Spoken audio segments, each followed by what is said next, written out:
ونعوذ بالله من شرور أنفسنا ومن سيئات أعمالنا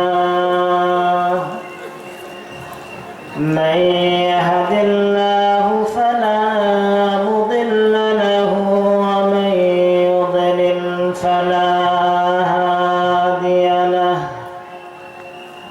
وأشهد أن لا إله إلا الله وحده لا شريك له لا ضد له ولا ند له لا ضد له ولا ند له ولا حد له ولا مثيل له ولا صورة له شبيه له ولا ولد له ولا والد له فرد صمد أحد لم يلد ولم يولد ولم يكن له كفوا أحد وأشهد أن محمدا عبده ورسوله الذي أرسله بالحق بشيرا ونذيرا وداعيا إلى الله وسراجا وقمرا منيرا الذي لا شريعة بعد شريعته ولا رسالة بعد رسالته ولا نبوة بعد نبوة ولا كتابة بعد كتابته ولا رسالة بعد رسالته ولا قدوة بعد قدوته ولا سنة بعد سنته ولا أمة بعد أمته صلى الله عليه وعلى آله وأصحابه وأزواجه ومن تبعهم بإحسان إلى يوم الدين ثم أما بعد يقول الله سبحانه وتعالى في كلامه المجيد والفرقان الحميد أعوذ بالله من الشيطان الرجيم بسم الله الرحمن الرحيم يا أيها الذين آمنوا اتقوا الله حق تقاته ولا تموتن إلا وأنتم مسلمون وعن أبي ذر الغفاري رضي الله تعالى عنه قال رسول الله صلى الله عليه وسلم اتق الله حيثما كنت وأتبع السيئة الحسنة تمحها وخالق الناس بخلق حسن أو كما قال عليه الصلاة والسلام إن الله وملائكته يصلون على النبي يا أيها الذين آمنوا صلوا عليه وسلموا تسليما اللهم صل على محمد وعلى آل محمد كما صليت على إبراهيم وعلى آل إبراهيم إنك حميد مجيد. اللهم بارك على محمد وعلى آل محمد كما باركت على إبراهيم وعلى آل إبراهيم إنك حميد مجيد. اللهم صل على محمد كلما ذكره الذاكرون. اللهم صل على محمد كلما غفل عنه الغافلون.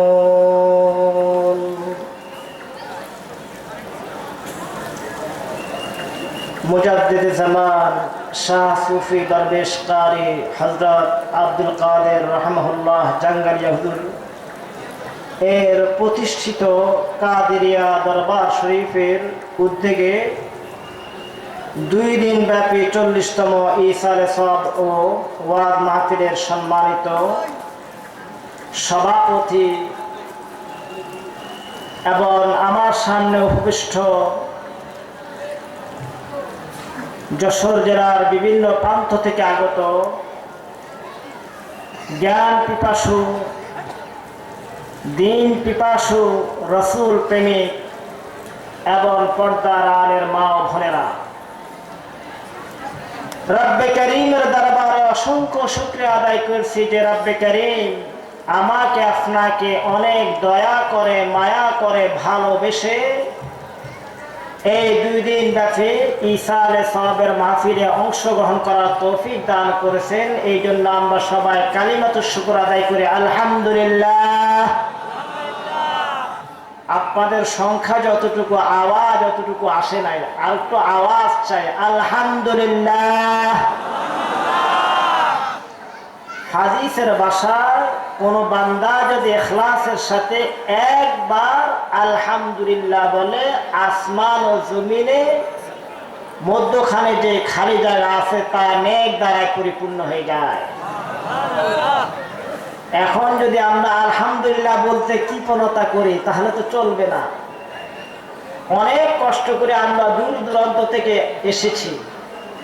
আমি যতটুকু জানি এই মাহফিলে আপনারা যারা আছেন এই এলাকার লোকের চেয়েও বাহিরের এলাকার লোক নিম্ন পক্ষে 20 গুণ বেশি হবে। কথা ঠিক আছে না?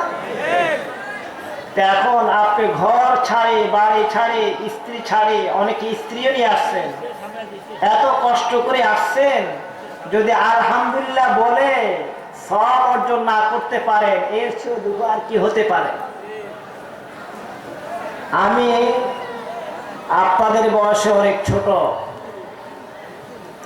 অনেক দূর থেকে এসেছি, সেই লক্ষ্মীপুর নোয়াখালী থেকে এসেছি, সেই যশোর। আমি একজন শিক্ষক, আপনারা আমার সাথে একটু কথা বলবেন। আমার সুর নাই, সুর থাকলেও সুর দিই না, বুঝছেন না? আমি 2-4টা কথা বলার চেষ্টা করব। সর্বপ্রথম উদ্দেশ্য থাকবে এই কথাগুলা বলে যেন আমি আমল করতে পারি। আজকে তো আমরা অনেকেই কথা বলি, যারা কথা বলে তারা আমল করে না। আমাদের দেশে একটা কথা আছে, আইন হচ্ছে জনগণের জন্য, যারা আইন প্রণয়ন করে তারা আইন মানে না, নাকি? আমি চেষ্টা করব এই কথাগুলা বলে যেন আমি আমল করতে পারি, আর যেন আল্লাহ তাআলা আপনাদেরকে আমল করার সুযোগ দান করে দেয়। এই জন্য আমরা সবাই বলে আমিন। আমরা এমন একটা মাহফিলে এসেছি যে মাহফিলের ব্যাপারে আল্লাহ তাআলা তার রাসূলের মাধ্যমে ঘোষণা করে দেন, হাফাত আলাইহিমুল মালাইকা ওয়া গাশিয়াতহুমুর রাহমাহ ওয়া আনজালা আলাইহিমুস সাকিনা। যে আমাদের এই মাহফিলটাকে আল্লাহ তাআলা তার রহমতের ফেরেশতা দ্বারা বেষ্টন করে আছে। কি দ্বারা? রহমতের ফেরেশতা দ্বারা। এরপরে বলতেছে গাশিয়াতহুমুর রাহমাহ, আল্লাহ তাআলা যারা এই মাহফিলে বসে আছেন, দ্বীনি মাহফিলে বসে আছেন, আল্লাহ তাআলা তার রহমত দ্বারা এদেরকে ডেকে দিয়েছে। ও আনসার আলাইহিমুস সাকিনা, এবং আল্লাহ তাআলা যারা এখানে এসেছে প্রত্যেকের অন্তরের মধ্যে আল্লাহ তাআলা প্রশান্তি ঢেলে দিয়েছে। আমি কি মিথ্যা বলেছি? আপনারা যারা এখানে এসেছেন, অনেকে কৃষক আছেন, অনেকে ব্যবসায়ী আছেন। যখন দোকানে ছিলেন ব্যবসা নিয়ে একটা টেনশন ছিল না? পরিবারে যখন ছিলেন কাউকে কি পাঠাইবে একটা টেনশন ছিল। আলহামদুলিল্লাহ এই মাহফিলে আসার পরে কোনো টেনশন আছে? অনেক জলিল কদর একটা মাহফিলে আপনারা এসেছেন, কিন্তু এই মাহফিলে এসে যদি আপনারা এত কষ্ট করে আসার পরে যদি সওয়াব নিয়ে না যেতে পারেন, এর চেয়েও আর দুর্ভাগা কেউ হতে পারে না। يقول الله سبحانه وتعالى في كلامه المجيد: أعوذ بالله من الشيطان الرجيم. الذين يستمعون القول فيتبعون أحسنه أولئك الله هداهم الله. যে যারা দ্বীনের কথাগুলো শুনবে, মনোযোগ দিয়ে শুনবে, আল্লাহ তাআলা তাদেরকে হেদায়েত প্রাপ্ত করে দেন, তাদেরকে সঠিক পথ দেখিয়ে দেন। দ্বীনের কথা শুনবে, ফায়াত্তাবিউনা আহসানা, এবং সুন্দরভাবে তা অনুসরণ করবে। তাদেরকে আল্লাহ তাআলা হেদায়েত দিবেন, সঠিক পথ দিবেন। ওয়া উলাইকা হুমুল আলবাব, আর ওরাই হচ্ছে প্রকৃতপক্ষে জ্ঞানী। কে বলতেছেন? আল্লাহ তাআলা সূরা জুমার মধ্যে বলতেছেন। ইস্তেমা, খুব মনোযোগ দিয়ে শুনতে হবে। এই মাহফিলে বিভিন্ন ধরনের লোক এসেছে। কেউ এসেছে একটু মাহফিল উপলক্ষে একটা মেলা বলবে, আমি একটু পোশাক কিনবো, আছে না? আবার কিছু আসছে আলহামদুলিল্লাহ দরবার শরীফ আপনাদেরকে 2 দিন ব্যাপী আপনারা অনেকে চলে আসছেন, পরিবার ছে তাদের খাবার আয়োজন করছেন, ওরা তো কষ্ট করেছে। আবার কিছু লোক আছে এলাকার শুধু খাওয়ার জন্য আসছে, আছে না? বিভিন্ন স্তরের লোক আছে। আমল করার নিয়তে কয়জন আছে দেখা যাবে এমন নাই। আমার এখানে বসাটা শুরু থেকে শেষ পর্যন্ত যেন আমার আমলের নিয়তে থাকতে হবে। আমি আসলাম আর গেলাম, কোনো ফায়দা হবে না, কোনো ফায়দা হবে না। আলহামদুলিল্লাহ গতকাল থেকে বয়ান হচ্ছে, আজকেও বয়ান হচ্ছে। যে কোনো একজন আলেমের বয়ানের উপরে যদি আপনি আমল করেন, আপনার জীবনের জন্য যথেষ্ট, ঠিক না? অনেক আলোচনা হয়েছে, আরো আলোচনা চলবে। তবে এটা যেন কার সুখ না হয়, বরং যতটুকু কথা শুনেছেন অতটুকুর উপর আমল করার চেষ্টা করবেন। আমি আপনাদের সম্মুখে কালামুল্লাহ থেকে সূরা আলে ইমরানের 102 নম্বর আয়াত তেলাওয়াত করেছি। আল্লাহ তাআলা বলেন: ইয়া আইয়ুহাল্লাযীনা আমানুত্তাকুল্লাহা হাক্কা তুকাতিহি ওয়া লা তামুতুন্না ইল্লা ওয়া আনতুম মুসলিমুন। আয়াতের সরল অনুবাদ শেষ করে আমি বিস্তারিত 2-4টা কথা বলবো। আয়াতের সরল অনুবাদ হচ্ছে, আল্লাহ তাআলা বলেন, হে ঈমানদাররা, যারা আমি আল্লাহকে বিশ্বাস করো, আমার প্রেরিত সর্বশ্রেষ্ঠ নবী নূরে মুজাসসাম সাইয়্যিদুল কাওনাইন, সকল নবীদের সর্দার, যার উপর একবার দুরূদ পড়লে সর্বনিম্ন 10টা রহমত আল্লাহ তাআলা অবতীর্ণ করে। যারা সে নবীর প্রতি ঈমান এনেছো, যারা আখিরাতের প্রতি ঈমান এনেছো, যারা মৃত্যুকে বিশ্বাস করো, কবরের আযাবকে বিশ্বাস করো, আখিরাতে তোমার হিসাব নিকাশ করা হবে, হিসাব নিকাশের পরে ফামান সাকুলাত মাওয়াজিনুহু ফাহুয়া ফি ঈশাতির রাদিয়াহ ওয়া আম্মা মান খাফফাত মাওয়াজিনুহু ফাউম্মুহু হাবিয়া। যার আমলনামা ভারী হবে সে যাবে স্বাচ্ছন্দ্যময় জীবনে তথা জান্নাতে, আর যার আমলনামা হালকা হবে সে যাবে হাবিয়া তথা জ্বলন্ত আগুনে। যারা এইগুলাকে কি করো? বিশ্বাস করো। ইত্তাকুল্লাহ হাক্কা তুকাতি, তোমরা যথাযথভাবে আল্লাহকে ভয় করো। কাকে ভয় করার জন্য বলছে? আল্লাহ। আলহামদুলিল্লাহ, আপনারা যারা এখানে আছেন অবশ্যই সবাই আল্লাহকে ভয় করে আসছেন, ঠিক না? আপনারা যদি আজকে বাড়িতে থাকতেন হয়তো আর্থিক অনেক উপকার হতো, ব্যবসা বাণিজ্যে থাকলে অনেক টাকা পয়সা হতো, কিন্তু আল্লাহকে ভয় করে। এবং শাহ সুফি দরবেশ কারি হযরত আব্দুল কাদের রাহিমাহুল্লাহ জাঙ্গালিয়া হুজুরকে মহব্বত করেই তো আপনারা এখানে এসেছেন, নাকি? আপনারা যে এখানে আসছেন আপনাদের কি টাকা দেওয়া হয়েছে? কিছু দেওয়া হয়নি। দুনিয়ার কোনো যদি রাজনৈতিক ফ্যান্ডেল হতো, অন্তত পক্ষে এখানে যারা আসছেন আমার বিশ্বাস নিম্নে 5 থেকে 10 লক্ষ টাকা খরচ করা হতো, তাও এত লোক আসতো না, চেয়ার দিতে হতো। কিন্তু দিনকে ভালোবেসে আপনার পকেটের টাকা খরচ করে এসেছেন, ঠিক আছে না? আল্লাহ তাআলা বলে, হে বান্দারা, তোমরা যথাযথভাবে আল্লাহকে ভয় করো, আল্লাহকে ভয় করো। ওয়ালা তামুতুন্না ইল্লা ওয়া আনতুম মুসলিমুন, তোমরা মুসলমান হওয়া ছাড়া মৃত্যুবরণ করো না। ও আমার সম্মুখে অনেক মুরব্বিয়ানে কেরাম আছেন, অনেক যুবক আছো, পর্দার আড়ের অনেক মা আছেন।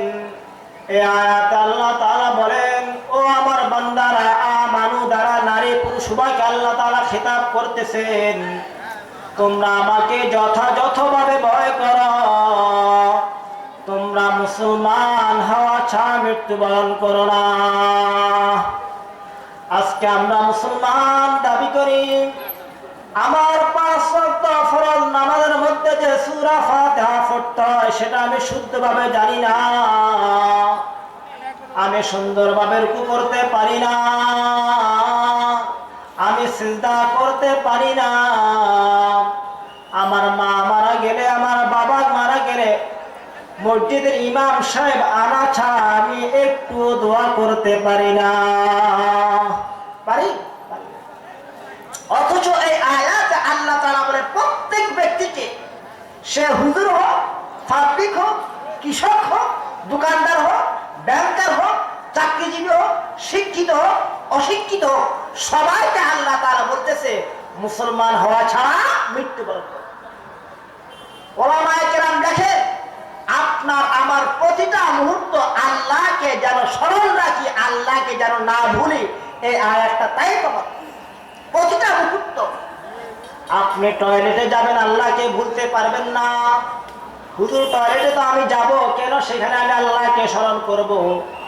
আরে সেখানে ঢোকার সময় আপনি বাম পা দিয়ে যদি প্রবেশ করেন, রাসূলের সুন্নতকে যদি আপনি অনুসরণ করেন, আপনি টয়লেটে গিয়েছেন, কিন্তু যতক্ষণ পর্যন্ত টয়লেটে আছেন ততক্ষণ পর্যন্ত আপনার আমলনামায় নেক লেখা হইতে থাকে।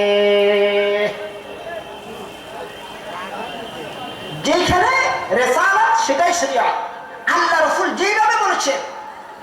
আপনি বলতে পারেন নামাজ রোজা না, আপনার চলাফেরা, রাস্তায় হাঁটতেছেন, ডান পা দিয়ে হাঁটতেছেন, আপনি ঘরে ঢুকতেছেন সালাম দিয়ে ঢুকতেছেন, মসজিদে ঢুকতেছেন ডান পা দিয়ে ঢুকতেছেন, প্রতিটা কাজ যদি আপনি সুন্নতকে অনুসরণ করেন তখন বোঝা গেছে আপনি যথাযথভাবে আল্লাহকে ভয় করতেছেন।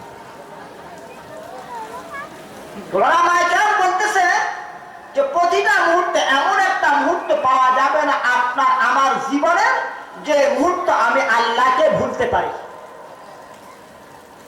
অন্য আয়াতে আল্লাহ তাআলা বলেন, ইয়া আইয়ুহাল্লাযীনা আমানু যকুরুল্লাহা যিকরান কাসীরা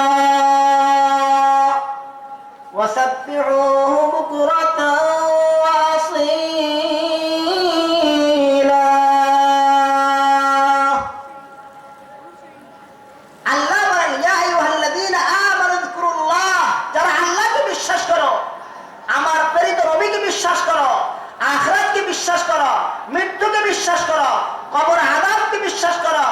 জান্নাত জাহান্নামকে বিশ্বাস করো, উযকুরুল্লাহ কাসীরা, আল্লাহকে বেশি বেশি করে স্মরণ করো।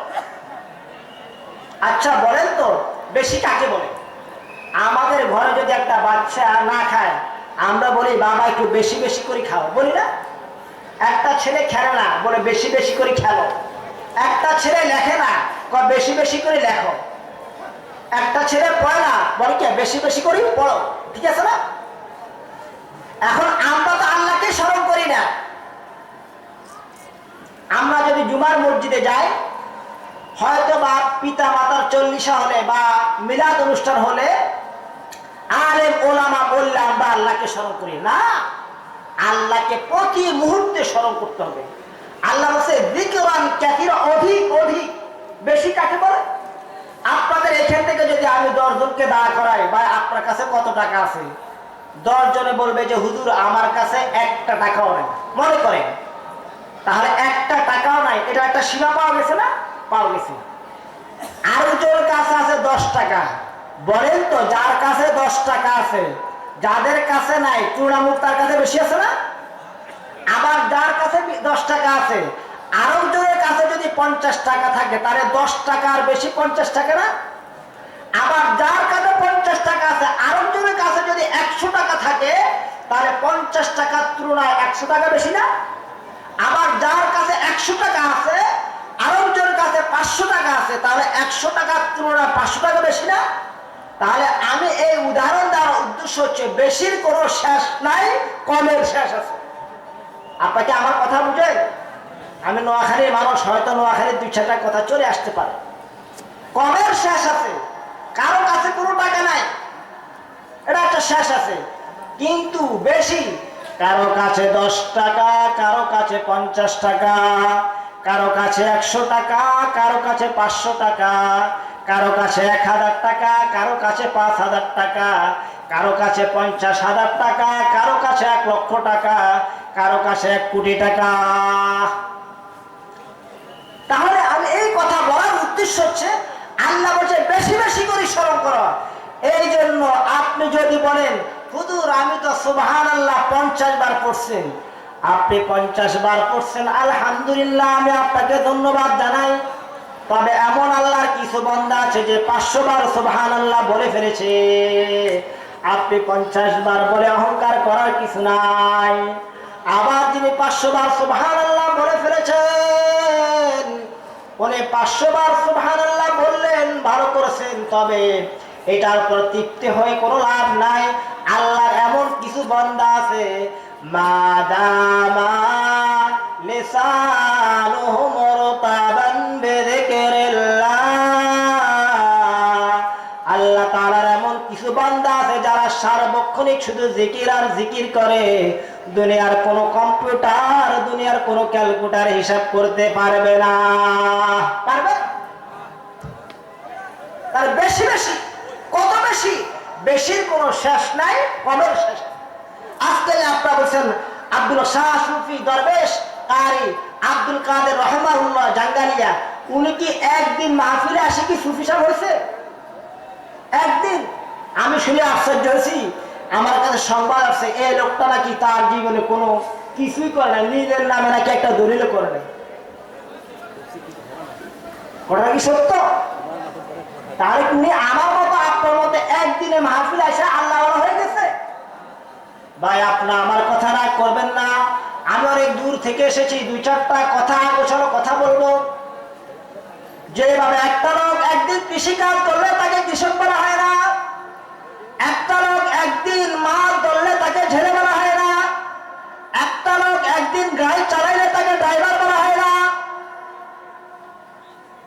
একটা লোক যদি একদিন রাত মিস্ত্রির কাজ করে তাকে মিস্ত্রি বলা হয় না, বরং ওই ব্যক্তিকে জেনে বলা হয় যে সব সময় মাছ ধরে। ওই ব্যক্তিকে ব্যবসায়ী বলা হয় যে সব সময় ব্যবসার কাজ করে, নাকি? তাহলে আল্লাহওয়ালা হইতে হলে শুধু আপনি সপ্তাহে শুধু জুমার মসজিদে আসবেন আর বছরে একবার জাঙ্গালিয়ার হুজুরের দরবারে আসবেন, এমন হবে না। কথা বুঝাতে পারছি? জাঙ্গালিয়ার হুজুরের দরবারে আসবেন, 80 সবক নিবেন। কি সবক নিবেন? আগামী 1 বছর বছর কিভাবে চলবেন সেটা সবক দিবে। যেভাবে সেনাবাহিনী ট্রেনিং নিয়ে 6 মাস 1 বছর যারা সেনাবাহিনীতে ঢুকে 6 মাস ট্রেনিং দিয়া তারা মাঠে নামি যায় না, নাকি তারা ঘরে বসে থাকে? বসে থাকে না। তেমনি ভাবে আপনারা এই দরবারগুলোতে আসবেন, ওলামায়ে কেরাম যে সমস্ত কথাগুলা বলবে এইখান থেকে যাইয়া বাড়িতে তা আমল করতে হবে। তাহলে আপনি কৃষক হলেও আল্লাহর কাছে আপনি অনেক দামি। এই জন্য আল্লাহ তাআলা কোরআন মজিদে ইরশাদ করেন, ইন্না আকরামাকুম ইনদাল্লাহি আতকাকুম, নিশ্চয় তোমাদের মধ্যে ওই ব্যক্তি আল্লাহর কাছে বেশি মর্যাদাশীল, আল্লাহর কাছে বেশি সম্মানিত, যে ব্যক্তি বেশি বেশি আল্লাহকে ভয় করে। কাকে? আল্লাহ। এটা বলে নাই তোমাদের মধ্যে ওই ব্যক্তি সবচেয়ে আল্লাহর কাছে সম্মানিত, যে আলেম, এটা বলে নাই, যে খতিব, এটা বলে নাই, যে হুজুর ওয়াজ করে, এটা বলে নাই। বলছে কি আতকাকুম, তোমাদের মধ্যে সবচেয়ে যে বেশি আল্লাহকে ভয় করে। আল্লাহকে ভয় করতে হবে।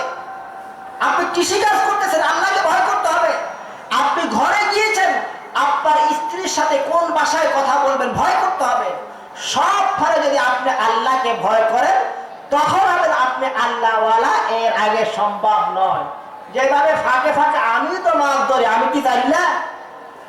ফাঁকে ফাঁকে তো আমিও মাছ ধরি না। তা আল্লাহওয়ালা হতে হলে সব সময় আপনার মধ্যে খোদাবীতি, আল্লাহর স্মরণ থাকতে হবে। হাদিস আছে, যখন বান্দা আল্লাহকে একা একা ডাকে, আল্লাহ বান্দাকে একা একা ডাকে। আবার বান্দা যখন ইজতিমাই ভাবে আল্লাহকে ডাকে, আল্লাহ তাআলা সকল ফেরেশতাদেরকে ডাকি বলে, দেখো যে বান্দাকে সৃষ্টি করার জন্য তোমরা নিষেধ করেছো,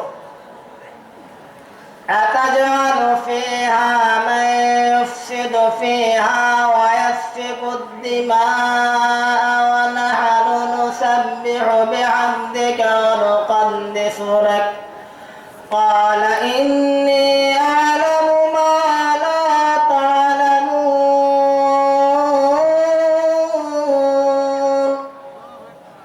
আল্লাহ তাআলা যখন বলছে, হে ফেরেশতারা, আমি আমার প্রতিনিধি পাঠাতে চাই দুনিয়াতে, ফেরেশতারা আল্লাহ এগুলো দিয়ে মারপিট করবো, ফিরাফিরি করবো? আমরা তো আপনার প্রতিটা মুহূর্তে আপনার প্রশংসা করি, আপনার গুরু কীর্তন করি। আল্লাহ কয়, রে আমি যা জানি তোরা তা জানিস না। এই যে আমরা এই মজলিসে আছি, আল্লাহ তাআলা ওই ফেরেশতাদেরকে ডাকি বলবে, দেখো দেখো যাদেরকে সৃষ্টি করার জন্য তোমরা নিষেধ করেছো, তারা আজকে ঘর ছেড়ে, স্ত্রী ছেড়ে, টেলিভিশনের দোকান ছেড়ে, ব্যবসা বাণিজ্য ছেড়ে, দুনিয়ার লোভ লালসা ছেড়ে জাঙ্গালিয়া হুজুরের দরবারে আসছে। তোরা বলছ সৃষ্টি না করার জন্য, এখন দেখ দেখ, বুঝেন না? আপনি আমি বুঝি না কেননা, যেখানে যে ডলার পরে দেখবেন আপনার বাচ্চার হাতে যদি আপনার ললিপপ ছিলেন, একটা ললিপপ দেন আর আরো খাতে 1000 টাকার নোট দেন, বাচ্চা কোনটা নিবে? ললিপপ নিবে নাকি? নাকি 1000 টাকার নোট নিবে? আমার আপনার মর্যাদা হচ্ছে বাবার ভিন্ন। যেমন আপনি যদি বাচ্চার হাতে 500 টাকা দেন, $1 বাংলাদেশে বর্তমানে 130 টাকা সর্বনিম্ন, এখন মনে আরো বাড়ছে। তাহলে $500 মধ্যে কত হাজার টাকা আছে চিন্তা ভাবনা করছেন? আর বাচ্চারা একটা চকলেট দেন, বাচ্চা চকলেট নিব, সে ডলার চিনে না। আমি আপনি ডলার চিনি না, আখিরাতের বাজার চিনি না, এই জন্য আমি আপনি আলহামদুলিল্লাহ বলি না। কিন্তু এক একটা আলহামদুলিল্লাহর মর্যাদা কতটুকু হবে যদি আপনি জানতেন, তাহলে আখিরাতে যাওয়ার পর যখন আপনি জানবেন, বলবেন আল্লাহ আমাকে আবার পাঠাও, আমি জীবনে এমন একটা নিঃশ্বাস পালাইব না যে নিঃশ্বাসের সাথে আলহামদুলিল্লাহ থাকবে না। চিন্তা ভাবনা করছেন আল্লাহর নিয়ামত কিভাবে করতেছেন? একটা জিহ্বা, আমাদের জিহ্বা আছে না, এই জিহ্বা দ্বারায় আমাদের পাশে মহিলারা আছেন, আম্মা জানেরা আছেন, 1000 মহিলা যদি গোশত ফাঁকায়, শাক কি এক রকম হবে না 1000 রকম হবে? 1000 রকম হবে গোশত, কিন্তু একটা। চিন্তা ভাবনা করছে? আল্লাহ তাআলা বলেন,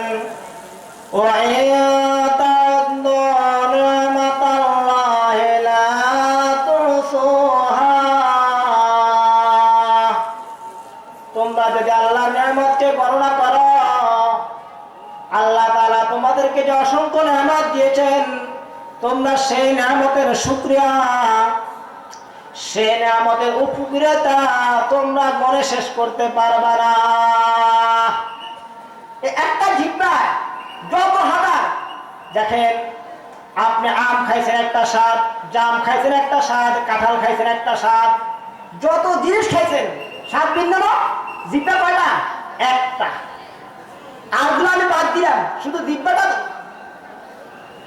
আমি আপনি যদি আজীবন শুধু সুবহানাল্লাহ, আলহামদুলিল্লাহ অথবা আল্লাহর সিজদায় লুটে পড়ে শুধু জিহ্বার শুকরিয়া আদায় শেষ করতে পারবো, বাকিগুলো আবার এখন যায় তো বসি পেশাব করে যান, বাহিরে যায়। যাদের পেশাব হইতে কষ্ট হয়, যাই দেখেন পেশাবটাকে ক্লিয়ার করার জন্য কত হাজার হাজার টাকা ডাক্তারকে দিতেছে, বাংলাদেশে কাজ হইতেছে না, বিদেশে যাচ্ছে না। আর আপনি দাঁড়ায় পেশাব করেন, রাসূলের সুন্নতকে অনুসরণ না করে দাঁড়ায় পেশাব করে দিচ্ছেন। তাকে জিজ্ঞেস করেন, যার পেশাব হয় না তাকে জিজ্ঞেস করেন সে কত কষ্ট আছে। আপনাকে কানের নিয়ামত দেওয়া হয়েছে, আপনি সার্বক্ষণিক কানের মধ্যে ইয়ারফোন দিয়ে গান শুনতেছেন, যে ভরা মানে শুনে না, তাকে জিজ্ঞেস করেন, তাকে বলেন আম, সে বলে কাঁঠাল, উল্টা বুঝে না? তারে বলে আয়, সে বলে যায়। কিন্তু আপনি এই গানটাকে সারাদিন গানের মধ্যে লাগাই দিচ্ছেন, আল্লাহকে ভয় করে। আপনার চোখ আছে, আপনি চোখ দিয়ে শুধু দুনিয়া দেখতেছেন, টেলিভিশন দেখতেছেন, সিনেমা দেখতেছেন, নাটক দেখতেছেন, রাস্তায় পরনারী দেখতেছেন। ভাই, যার চোখ নাই তাকে জিজ্ঞেস করেন সে কত বড় নিয়ামত থেকে বঞ্চিত। সে তার সন্তানকে চিনে না, তার মাকে চিনে না, যে মা তাকে এত কষ্ট করে লালন পালন করেছে। সে মা কারো না সুন্দরী, সে মার বয়স কত, এই মহিলা আসলে কি আমার মা কিনা সে তো জানে না। তাকে বিবাহ করাই দিয়েছে সবাই, সে তার বাচ্চাকে লালন পালন করে, বাচ্চা দেখে না। আর অথচ আল্লাহ তাআলা আপনাকে এত বড় নিয়ামত দিয়েছে, চোখের নিয়ামত দিয়েছে। সেই চোখ দিয়ে আপনি পরনারী দেখতেছেন, সেই চোখ দিয়ে আপনি ঘন্টায় ঘন্টায় নাটক দেখতেছেন, সেই চোখ দিয়ে আপনি ঘন্টায় ঘন্টায় অবৈধ জিনিস দেখতেছেন। অথচ হাদিস আছে চোখের জিনা হচ্ছে দৃষ্টিপাত করা। কোন নারীর প্রতি যদি আপনি দৃষ্টি তাকান, সাথে সাথে ন্যূনতম একটা জিনার গুনাহ হয়ে যাবে। আপনার চোখ আছে, আপনার কদর নাই। কিন্তু যার চোখ নাই তাকে জিজ্ঞেস করুন চোখ, সে বলবে দুনিয়ার সকল সম্পদ নিয়ে যাও, আমাকে একটা চোখ দান করো। ও যুবকেরা আমার, তোমরা বসে আছো যে হুজুর আমার বয়স তো কম, আমি একটু বাড়তি হব। এইখানে আমার সামনে অনেক 60-70 বয়সের মুরব্বিয়ারে কেরাম আছেন, আপনাদের সাথে অনেক লোক চলে গেছে না? গেছেনি? চলে গেছে। তারা যুবক, তারা বৃদ্ধ হতে পারে নাই, আল্লাহ তাআলা তাদেরকে নিয়ে গিয়েছে। দুনিয়াতে আসার একটা সিরিয়াল আছে, আগে দাদা আসে, পরে বাবা আসে, পরে ছেলে আসে, কিন্তু যাওয়ার কোনো সিরিয়াল নাই। ছেলে এমনকি নাতি আগে চলে যায়। তাহলে দুনিয়াতে আসার একটা সিরিয়াল আছে, যাওয়ার কোনো কি নাই, সিরিয়াল নাই। কিসের কারণে আপনি এখনো গুনাহ করতেছেন? হাদিস আছে, আল্লাহ রাসূল বলতেছেন, আল্লাহ তাআলা যখন তার কোন বান্দা, দাড়ি পাতনাওয়ালা বান্দা যখন আল্লাহর কাছে হাত উঠায়, আল্লাহ শরমে মাফ করে দেয়। কারণটা কি? আল্লাহকে আমার লজ্জা লাগে, এ পাতনাওয়ালা, পাতনা দাড়িওয়ালা আমার কাছে হাত তুলছে, আমি কিভাবে খালি হাতে ফিরাই দিই। অথচ এই পাতনাওয়ালা মুরব্বী টেলিভিশনের দোকানে দিনকে দিন ঘন্টায় ঘন্টায় টেলিভিশন দেখতেছে। আছে না এরকম লোক আপনাদের দেশে? আছে? আমার ওয়াজের মধ্যে আপনি হয়তো মনে কষ্ট হইতেছেন, কি হুজুর আনলো, হুজুরদের উল্টা পাল্টা ওয়াজ শুনতেছে। খারাপ লাগেনি যে বয়ান করবো না, ছেড়ে দিব। এই যে তাকওয়ার ব্যাপারটা আমি জন্য বলতেছি, এই সাবজেক্টটা আমি এখানে নিয়ে আসছি।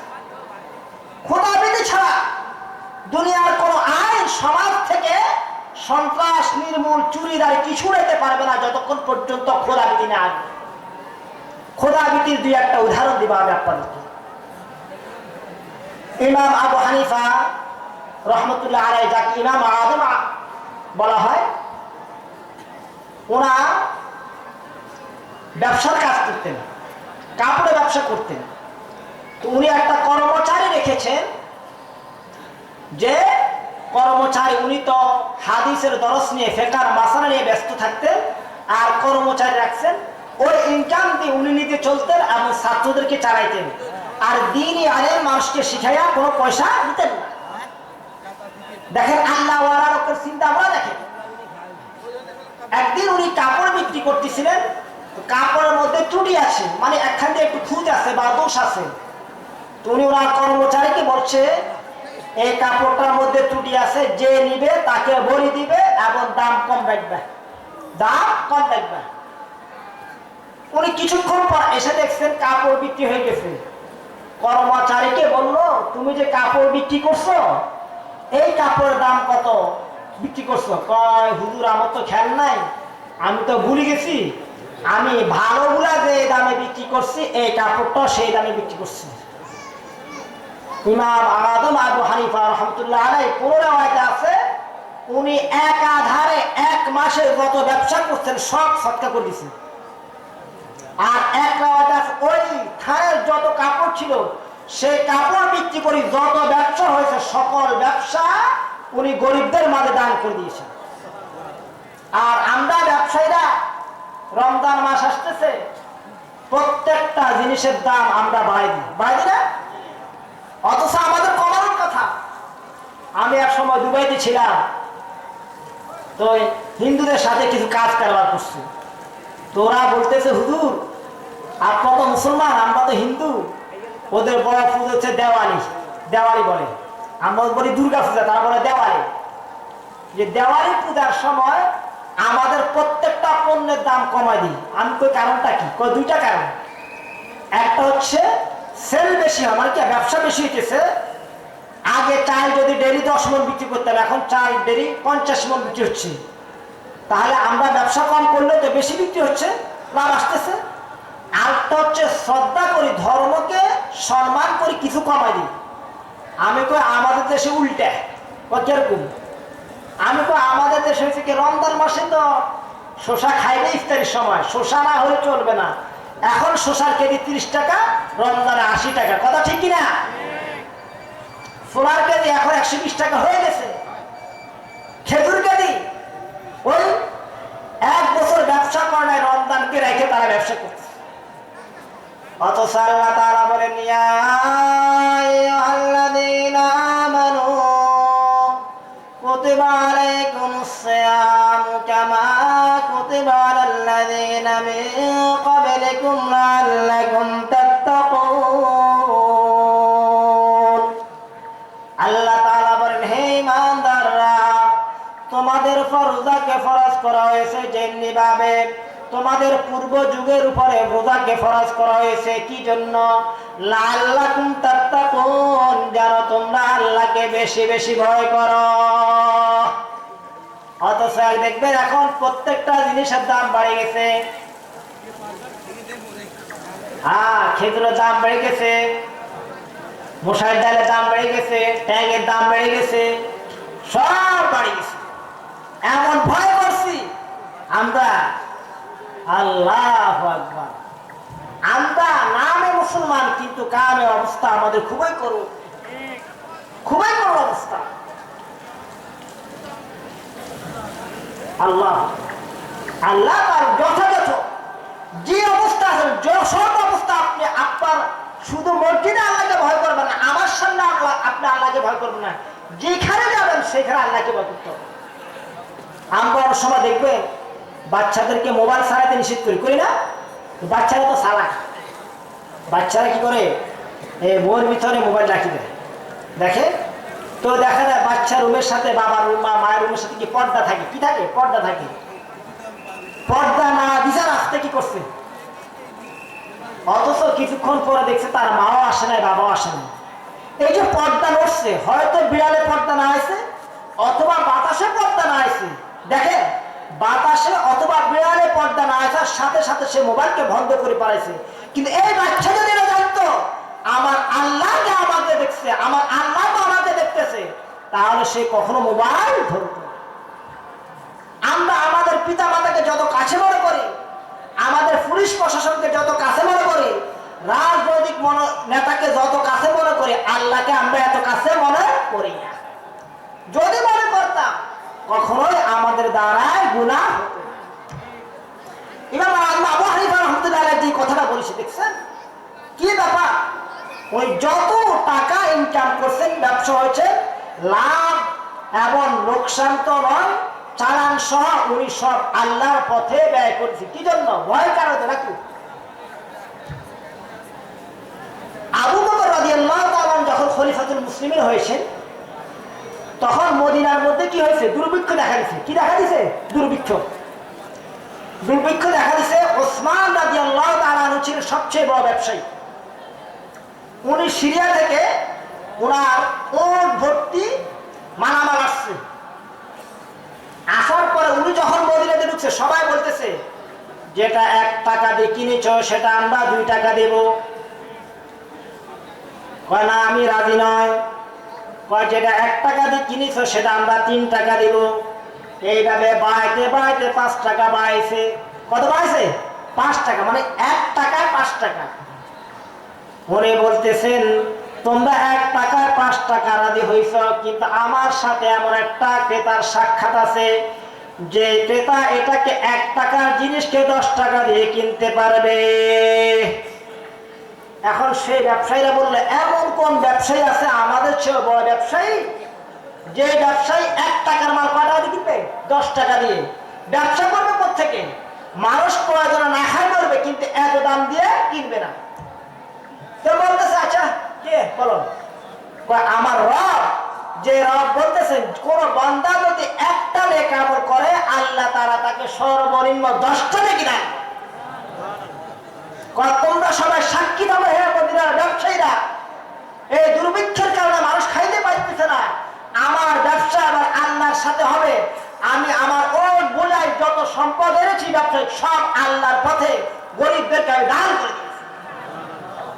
হ্যাঁ, দেখবেন আপনি পাশের দোকানে গেছেন ডিমের লাই, ওই দোকানে আলা দেখছেন এই দোকানে ডিম নাই। ডিমের হাড়ি এখন কত? মোটামুটি মনে করেন 40 টাকা। সে দেখছে 3 দোকান ঘুরে আসছে, কয়বার ডিমের হাড়ি 60 টাকা। হয়নি? ঘটনা ঘটে। আলহামদুলিল্লাহ, আপনাদের মাগুরার মানুষ ভালো, আমাদের নোয়াখালীর মানুষ এত বেশি ভালো না। আপনাদের মধ্যে 2 নম্বরই নাই নাকি? আছে নাকি? এত সোজা না আল্লাহকে ভয় করে। ইমাম আবু হানিফা রাহিমাহুল্লাহ তাআলা আরেকটা কথা বলবেন, আপনাকে রাগ হলো আমার কথা? শুনলে কিচ্ছু না, যা পরে 2-4টা কথা। ইমাম আবু হানিফা রাহিমাহুল্লাহ তাআলা ব্যবসা করতেন। এক মহিলা রেশমি একটা কাপড় নিয়ে আসছে। কি নিয়ে আসছে? রেশমি কাপড়। তো বলতেছে এটার দাম কত? মহিলা বলতেছে 100 টাকা। উনি কয় না, তোমার রেশমি কাপড়ের দাম আরো বেশি। কই আরো বেশি? কয় তাহলে 200 টাকা। কয় না, এটার দাম আরো বেশি। আর আমরা বাজারে যাই, চাই পুঙ্গা বলদ মার্কা বাচ্চা ফোলা হয়, অমুকখানে টমেটো গেছে 20 টাকা, ইয়া কইছে 15 টাকা, আমি বস্তা বের হয়ে গেছি কিনে। বুঝেন না? যেটা ছোট বাচ্চা বুঝে না, হেরে ঠগায় আমরা বেশি বের ফেলে না। ইমাম আবু হানিফা রাহিমাহুল্লাহ আলাইহি বলছে 100 টাকা। কয় না মহিলা, তোমার কাপড়ের দাম 100 টাকা না, এটার দাম আরো বেশি। কয় তাহলে 200 টাকা।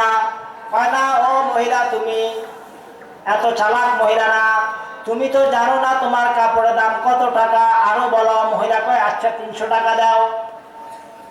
কয় না, আরো বেশি। দেখছেন? কয় না, আরো বেশি। মহিলা বলতেছে 400 টাকা।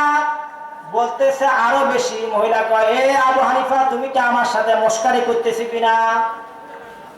আমি তোমার 100 টাকা দিতে রাজি আছি, সে 100 টাকা জিনিস 200 টাকা বলছি, 300 টাকা বলছি, 400 টাকা বলতেছি, এখনো তুমি কো এটার দাম বাড়তি। তুমি আমার সাথে ফাইজলামি করো, কিনতে আসছো না বান্দরামি করতে আসছো? না মহিলা, আমি তোমার সাথে বান্দরামি করতেছি না।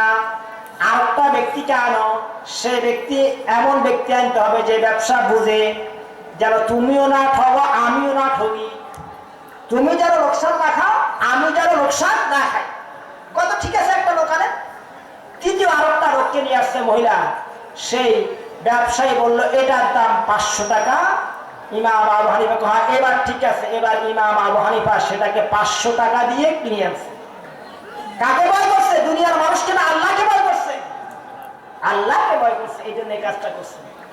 আর আমরা বাজারে যাইয়া যখন শুনি সয়াবিনের তেল পত্রিকা আসছে 220 টাকা, চলে কি খুচরা, তাড়াতাড়ি যাই দোকানদারে না দাঁড়ায় নিয়ে আসো।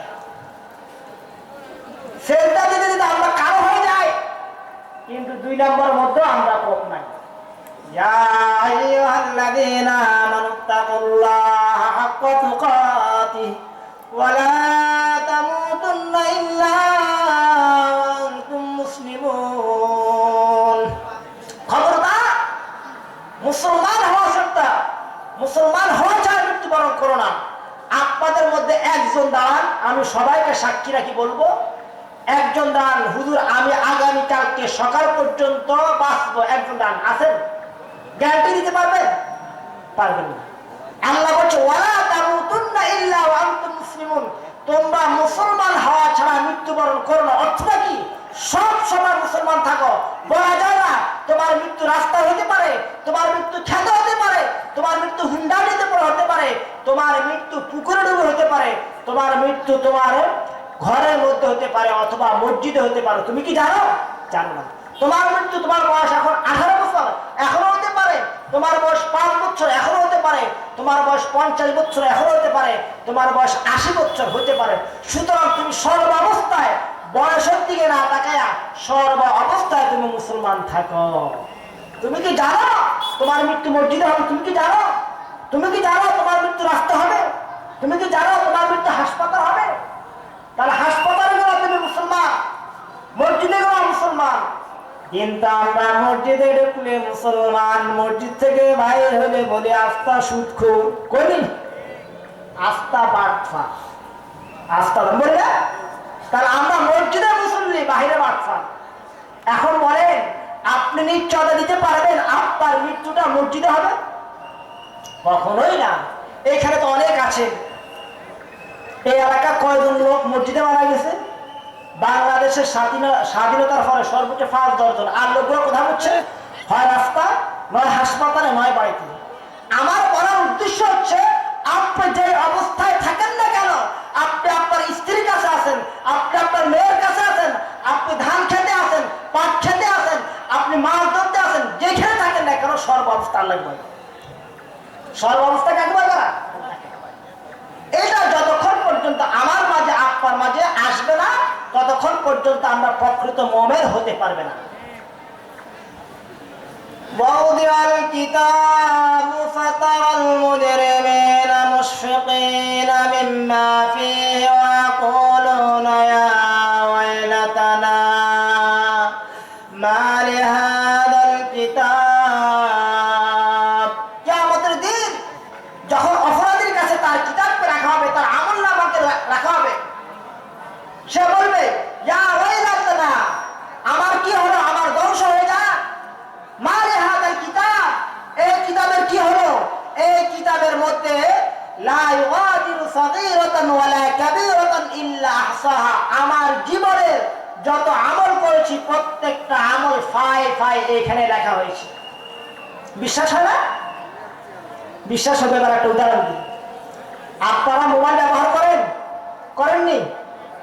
মোবাইল ব্যবহার করেন না? মেমোরি কার্ড একটা 1 ইঞ্চিও না, আধা ইঞ্চি, 40 জিবি, 20 জিবি। যদি অডিও রেকর্ড করেন নিম্নে 100 ঘন্টা করতে পারবেন, ভিডিও করলে 20 ঘন্টা। এবার বলেন আপনার পা থেকে মাথা পর্যন্ত কত বড় মেমোরি আল্লাহ তাআলা তৈরি করেছেন। আপনার জীবনের সকল আমলনামা এটার ভিতরে রেকর্ড। আল-ইয়াওমা নাখতিমু আলা আফওয়াহিহিম ওয়া তুকাল্লিমুনা আইদিহিম ওয়া তাশহাদু আরজুলুহুম বিমা কানু ইয়াকসিবুন।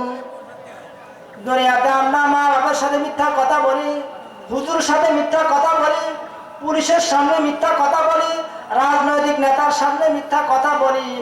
আখিরাতেও আমরা বান্দামি করব। এই জন্য আল্লাহ তাআলা আখিরাতে আমাদের মুখের মধ্যে ফেরাক মাইরা দিবে। কি মারি দিবে? ফেরাক। আল-ইয়াওমা নাখতিমু আলা আফওয়াহিহিম, আল্লাহ তাআলা বলেন আজকে আমি তোমাদের মুখের মধ্যে মোহর করে দিলাম, ফেরাক লাশা লাগাই দিলাম।